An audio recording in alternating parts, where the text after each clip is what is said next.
Legend of Yufei Chapter 8.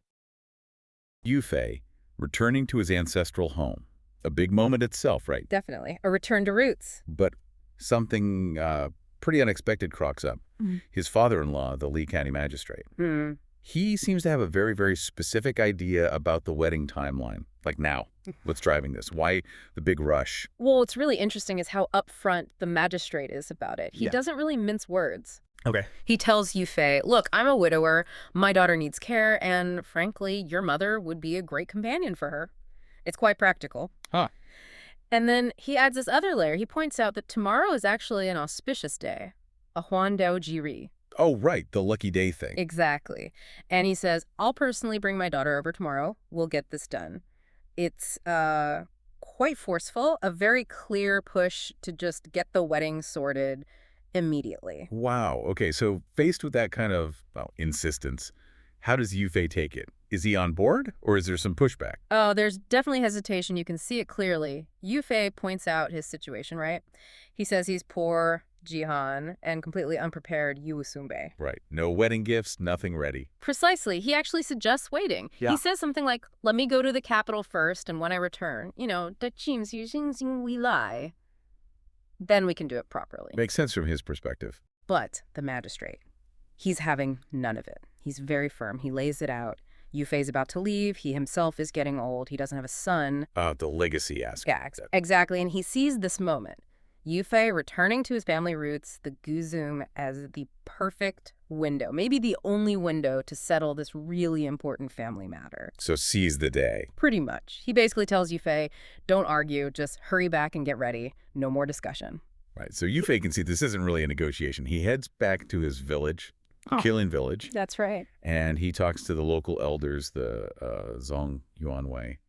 What's their take on this sudden wedding plan? The reaction is, well, it's immediate and overwhelmingly positive. They basically shout, this is excellent, happy news. So no hesitation from them. None at all. And really remarkable is what happens next. It's this incredible display of community support, almost instant mobilization. Well, one of the elders, Wang Yuanwei, he steps up big time. He tells Yufei, essentially, don't worry about a thing. We have everything ready. Wow. And does he mean it literally? It seems so. He offers his own house, saying he has many empty rooms, right next door. He even suggests they could, knock through a wall overnight, Knock through a wall? Seriously? Yeah. To create a connected bridal suite, basically, for Yufei's mother to pick out. Just like that. That's amazing. Just incredible, immediate, practical help. It really is. And Yufei's mother, Yu Anren. I assume she's happy with this plan. Oh, the text says she's naturally happy. You can imagine, right? Problem solved, and in such a supportive way. So this kind of instant collective action, what does it tell us about maybe the social fabric back then? The community values? It feels like it goes beyond just being nice neighbors. Oh, absolutely. It's much deeper than just being neighborly. This shows, I think, a kind of implicit social contract that was really strong in, pre-modern communities like this. A social contract. Yeah. Like big personal moments, milestones, like a wedding. They weren't just your private business. They were community events, almost community investments. It's like this rapid response support network, built on knowing that you help out now and someone helps you out later. Reciprocity, collective well-being was key. This kind of mutual aid was probably essential for navigating big life changes. Right. Without that kind of support, maybe things just wouldn't happen or not as smoothly. Exactly.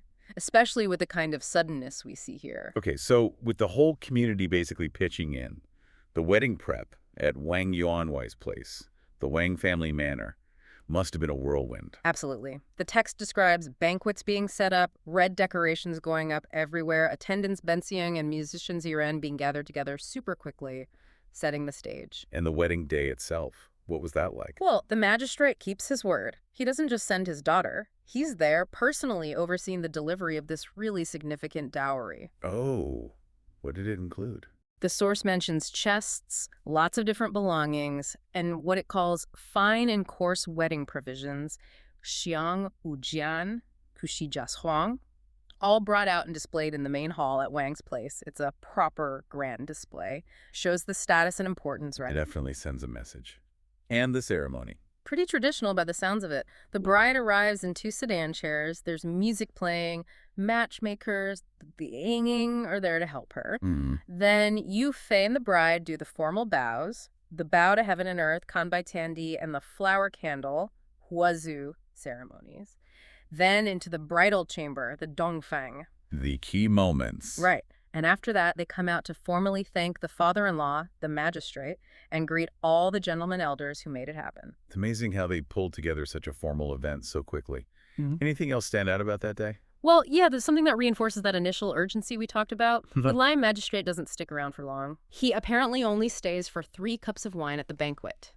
Then he makes his excuses, says he has county affairs to attend to. Duty calls? Right. And he doesn't even personally see Yu Fei off later when he heads back to his own family's place. It's like, okay, wedding accomplished, check. Back to work. Very practical. It really underscores his initial reasoning, doesn't it? Yeah. Get it done. Okay. Okay, so the magistrate leaves. And the party continues. Everyone goes back into the hall. Lively celebration. Lots of drinking, apparently until everyone's pretty much drunk. A proper feast. Sounds like it. So the wedding's done, everyone's celebrated. What happens next? Do they settle in for a bit? You'd think, maybe, but no. The very next day, Yu Fei and his sworn brothers go to formally thank the magistrate and say their goodbyes. Yeah. The magistrate hosts them, wishes them well, and says he's waiting for good news, Jian, from their upcoming trip to Tokyo, the capital. He clearly has high expectations. So the journey is still very much on immediately after the wedding? Immediately. And this is where the scale becomes just, wow. After only 3 days, 3 days after the wedding, everything is ready for departure. 3 days. What does everything entail here? We're talking a major operation. Carriages, horses, all the luggage packed. And the group gathering at Wang Family Manor isn't small. It's described as 5 families, the Dogjin, totaling over 100 people. Bidayuk? Over 100 people. Just like that. And that's not all. They also have over 100 carriages of fine goods, Zian Chuzi Viliang, plus mules, horses, porters carrying things. It's not just Yu Fei traveling, it's a full-blown migration. Goodness, you can just picture it, can't you? This huge, noisy caravan setting off from Kulin Village, heading towards Tangyin County. An entire chunk of the community on the move. Exactly. It's not just a personal trip. It's a massive collective undertaking. Yu Fei, his group, some merchants with valuable stuff are with them, too. Right, that's important later. Yeah. They're traveling, pushed too hard, missed their lodging, and now stranded. Wildcat Village. The text says it's completely desolate, not a house in sight. It feels instantly vulnerable, doesn't it? It absolutely does. And the first problem isn't even an enemy, it's just basic survival, shelter, in this really harsh place. And what's striking is Yu Fei's immediate, well, his foresight. Yeah. He doesn't just wait around. He sends 2 of his guys, Tang Wai and Zhang Xian, his sworn brothers, ahead to scout. That's smart. Proactive. Yeah, it's that first step, before any real threat even shows up. It starts to show you what kind of leader he is. So what do they find? Not exactly a cozy inn, right? No, not at all. They find this dilapidated earth god temple. It's about 3 or 4 lines away. Like a mile or so. Roughly, yeah. Yeah. At the foot of a mountain. And it's cold, crumbling, no facilities, no temple master. Pretty grim. Far from ideal, but okay, shelter's shelter. Exactly. These earth god temples were common, often just simple shrines. This one's clearly seen better days, but, well, it's all they've got.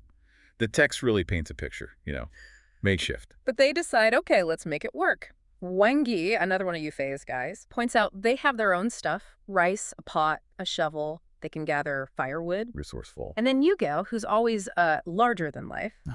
Yes. He just chimes in, that's right, hurry up, I'm hungry. Priorities. It shows how they adapt, though, right? As a group. They push their carts inside, arrange them in the corridors, women and maids in the main hall. And the description of the back rooms. Yeah. Old coffins, rotting windows, missing roof tiles. It's really basic. They manage to get water, make a fire, and finally eat. Okay, so they've eaten. And now the Ni Gao dynamic really kicks in. He starts drinking wine, a lot of it, from a big bowl. And this is where Yu Fei steps in. It's a key moment. His wisdom, right. Yeah, he warns New Gao. He even quotes an old saying, "Green wine reddens faces, wealth moves hearts." What's he getting at there? It's not just about being drunk. No, it's deeper. He's saying carelessness, especially in a place like this, it attracts trouble, particularly when you've got valuable stuff with you, like those merchants' bags. Ah, right. The luggage. It's about vigilance. Yeah. Not just being physically ready, but mentally alert. Don't draw attention, don't be reckless. So New Gao, he listens, sort of grumbles, stops drinking the wine, but then proceeds to eat, what, 20 or 30 bowls of rice? He's still New Gao. Huh. But this whole exchange leads to the next critical thing. Yeah. Yu Fei assigns guard duty. Yes. Teng Hui and Zhang Xin get the back rooms, the ones with the coffins. Wonderful. Wang Yi gets the damaged left wall. And Yu Gao, he gets the right wall, the one described as about to collapse. Is that like a strategic placement? Or just irony? Well, it's interesting, isn't it? Maybe Yu Fei thinks the precariousness will keep him awake. But the key thing is the contrast. Between New Gao and Yu Fei. Exactly. New Gao basically questions Yu Fei, calls it small courage. It's like, it's peacetime. We're strong. What's there to fear? Classic New Gao. Overconfident, maybe? Perhaps. Bold, definitely. He agrees to stand guard, grumbling, but then just ties up his horse, hangs his weapons on the saddle, leans back, dozes off. So much for guard duty. He trusts in their sheer strength. Yu Fei, though, he represents something else. True vigilance. And he explains why, doesn't he? He quotes another saying. He does. As the ancient said, with caution, one can travel anywhere in the world. He's thinking strategically. It's not just random bandits he fears. It's the luggage. Makes them a specific target. Precisely. It's about anticipating the kind of threat, even if others think you're being overly cautious. Okay, so the others are settling in. Yu Gao's nodding off. Yeah. What's Yu Fei doing? He takes the main entrance himself. And this part is, well, it's pretty incredible. He finds this stone incense burner on the temple steps. But it's carved all in one piece with its base. So it's immensely heavy. Okay.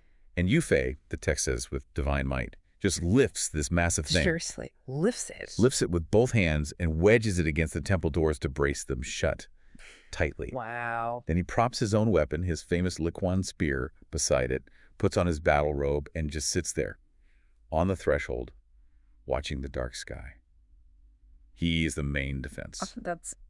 That says a lot. Not just strength, but dedication. Taking the most vulnerable spot himself. It's powerful, isn't it? He's not just delegating, he's embodying that protection, the last line of defense, ready, waiting, while others rest or doze. And turns out that readiness was crucial. Because later, around the second watch, Deep in the night. distant shouts, then firelight, then the sounds get closer, yells, horses! Yep, attackers arrive right at the temple doors, shouting the usual bandit stuff. Open up. Hand over the gold, the treasures, and we'll spare your lives. Standard threats. But then... But then a different command rings out, really specific. Don't let Yu Fei escape. Whoa, okay, that changes everything. That's the twist, the aha moment. Suddenly, it's not random, it's targeted, it's personal. Yu Fei must have been shocked. How would bandits know his name? Exactly. He peeks through a crack in the door, tries to see who it is. Ain't you ready for this? It's a guy named Hong Xian. Hong Xian, is he? Okay, so get this. He used to be a military officer under a commander named Lu Guangxi.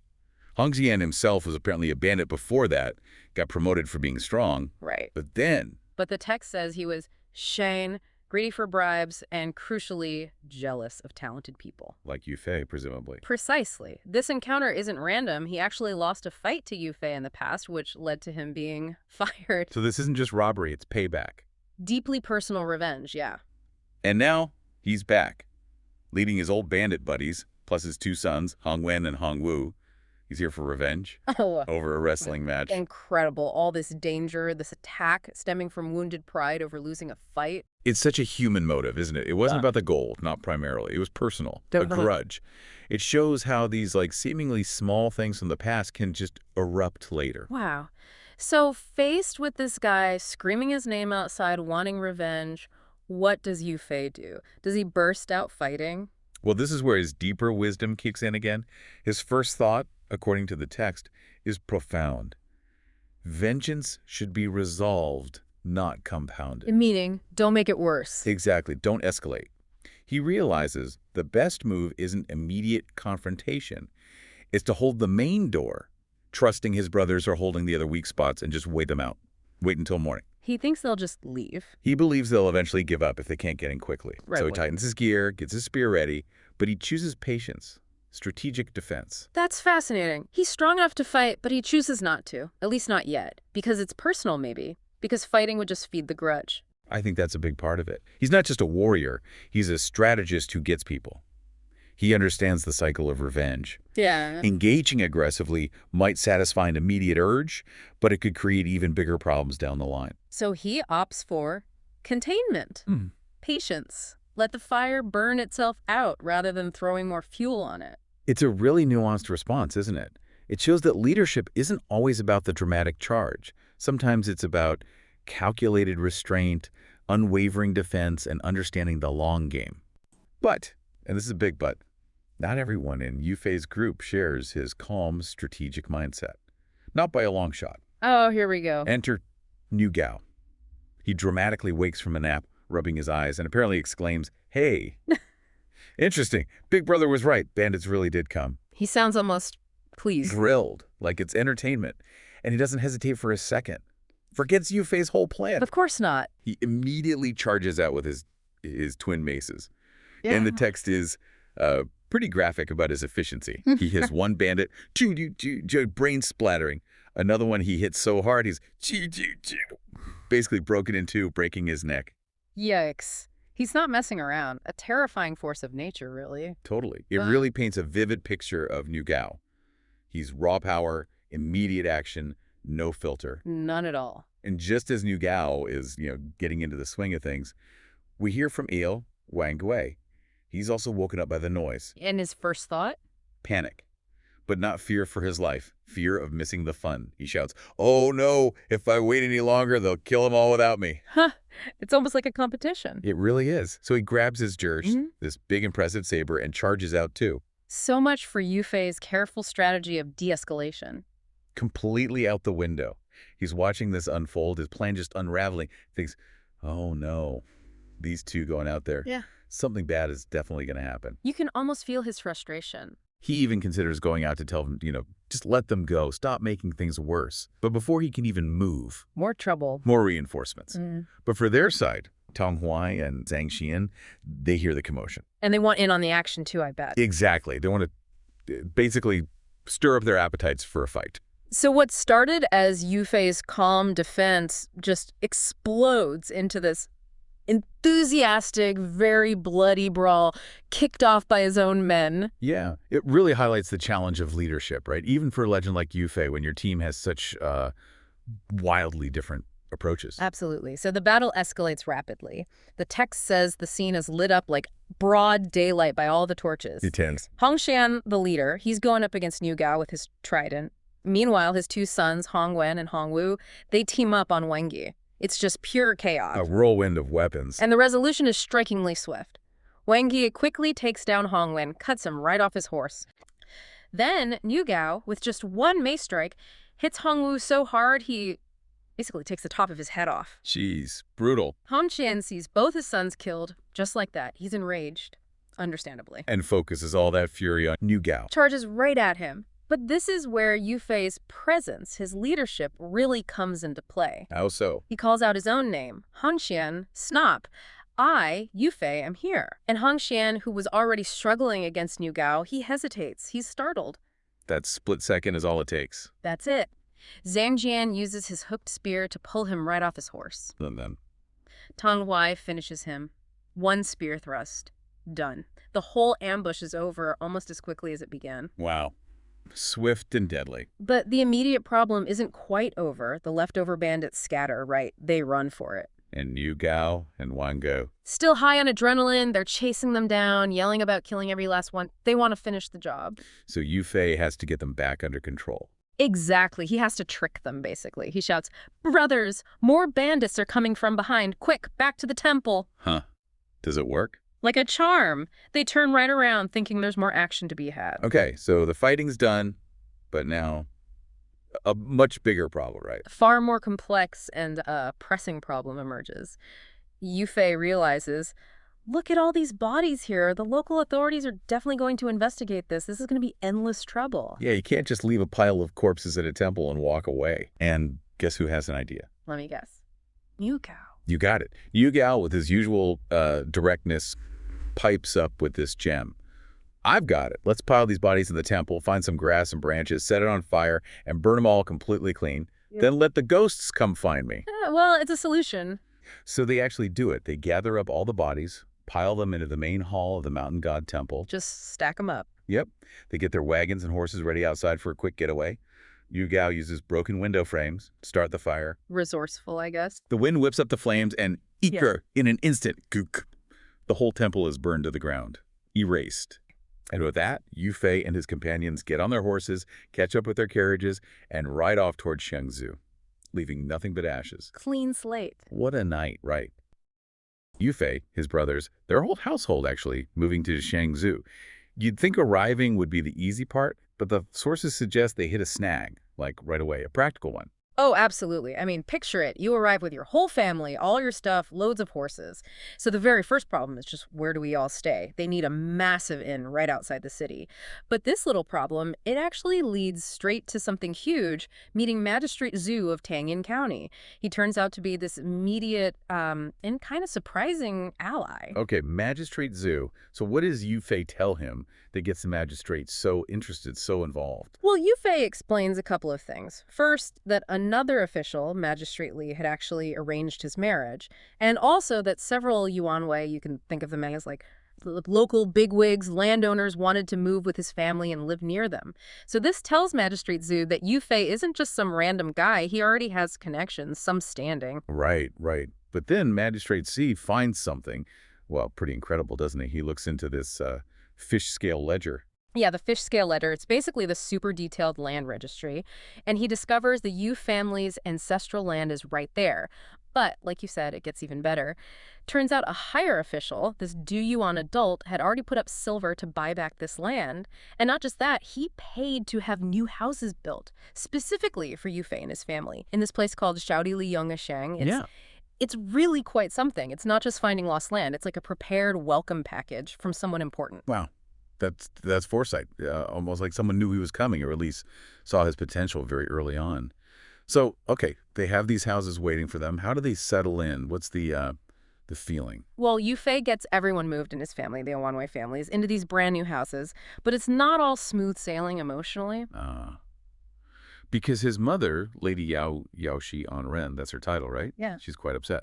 Exactly. She's apparently quite grief-stricken. She's remembering their old life, their past wealth, and she's missing someone specific, Yuhei Yuanwei, from their past. So even with this amazing stroke of luck... It's not a simple happy ending. There's still that loss. Yeah. What does that tell us, really, about this moment? It's incredibly human, isn't it? It shows that even when things are looking up dramatically so, the pain of past losses, the upheaval, it's still there. It reminds us that progress, even for heroes, has a personal cost. Right. You don't just wipe the slate clean. Her sadness really grounds the story, I think. It shows resilience isn't about not feeling pain, but maybe moving forward with it. Mm-hmm. And how does Yu Fei handle that, his mother's sadness? He comforts her. He acknowledges the houses are maybe a bit small for now, but promises they can build more later. It shows his practical side, but also, his role as the leader, reassuring everyone. And then they have a celebration. They move forward. Okay, so they're settled, home secured, maybe some emotions managed. What's the very next step for Yu Fei and his brothers? They've got ambitions, right? Right. The very next day, he and his 4 brothers go back to thank Magistrate Zhu. But Zhu doesn't just say, "You're welcome, goodbye." No, he immediately takes them somewhere important. He takes them to the Jidu Yamen, that's the office of our regional military governor, a pretty big deal, to meet Lu Gong. Lu Gong. Okay, so we're moving up the chain of command here. Yeah. From local magistrate to regional power. Exactly. You see this chain of patronage forming. And Lu Gong, he quickly figures out their plan. They're aiming for the imperial examination. And Lu Gong doesn't just wish them luck, does he? He seems incredibly proactive in helping Yu Fei. What does he actually do? It's quite remarkable, really. He asks when they're leaving for Dongjing, the capital, for the exam. Yu Fei says, "Tomorrow." Super quick. Yeah. Then Lu Gong reveals something interesting. He says he'd already sent a letter about Yu Fei to Zhang Luxiu. Zhang Luxiu. He's the guy in charge of the exams in the capital. That's the one. A very senior official. But Lu Gong worries his first letter might get lost in the shuffle, So, right there, he personally writes another letter for Yu Fei to hand deliver. That's direct intervention, high-level stuff. Wow. That's more than just a reference. That's putting his own weight behind it. There's more. Oh. He also gives Yu Fei 50 taels of silver for travel expenses. 50 taels. Okay, so it's not just opening doors, it's practical support too. Precisely. You've got the land, the introductions, these personal letters, now cash for the journey. It's not just charity, it feels like an investment. These officials, they're spotting talent, maybe future influence, shows that even legends often had, well, angel investors, you could say, early on. A network of support. So armed with all this letters, silver, confidence, how do Yu Fei and the brothers get ready for this huge trip? They head back home, tell the Yuanwei they're leaving pretty much immediately. They decide on the next day. Apparently it was an auspicious date. And interestingly, the Yuanwei offer them servants, capable helpers for the journey. But Yu Fei and his brothers turn them down. They say they prefer to go alone, just the 5 of them. Independent streak there. Seems like it. So they pack their things, say goodbye to the Yuanwei and Lady Yao, and Yu Fei has a private word with Miss Li, his wife, gives her some instructions. Then off they go. Swift. Purposeful. 5 brothers, 5 horses, heading for Bianjing, the capital. It sounds like the start of an epic tale. But as they get close, Yu Fei gives his brother some advice. What does he warn them about? Yeah, he tells them basically to cool it, to curb their old temper. He emphasizes that the capital, Bianjing, is totally different from their little village. It's full of, powerful people, high officials, princes, dukes. So watch yourselves, basically. And how do the brothers take that? Oh, their reactions are gold. Niu Gao, who's always the blunt one, right? He apparently asks if people in the capital eat people, just totally missing the point, humorously. Classic Niu Gao. Then Wang Yi suggests maybe they should just, keep quiet the whole time. But Tang Wai actually gets it. He agrees with Yu Fei, says, yeah, we need to be respectful, yield to others. It paints a great picture of their different personalities. It really does. So Yu Fei's already showing leadership, understanding the social game even before they arrive. Definitely. It shows his awareness, his grasp of social dynamics. He knows it's not just about being tough. But then, Yeah. just as they get inside the city gates, Nangsen Gate, barely gone half a mile. Boom, drama hits. Yeah. Instantly. What happens? Yeah, it's incredibly abrupt. Their journey just gets stopped cold. Someone runs up, completely out of breath, catches Yu Fei's horse, grabs the reins, and yells out, "Yu Fei, you've harmed me. Why didn't you look after me?" Whoa, okay. That's intense. That's not- Accusatory. Yeah. Right. Yu Fei turns, sees who it is, recognizes him. He asks him why he's there, tells his brothers to halt so they can talk. But that entrance, that accusation, it just hangs there, sets up immediate mystery, potential conflict. The source even hints this encounter is crucial, forging a lifelong friendship and part of their destiny as loyal heroes.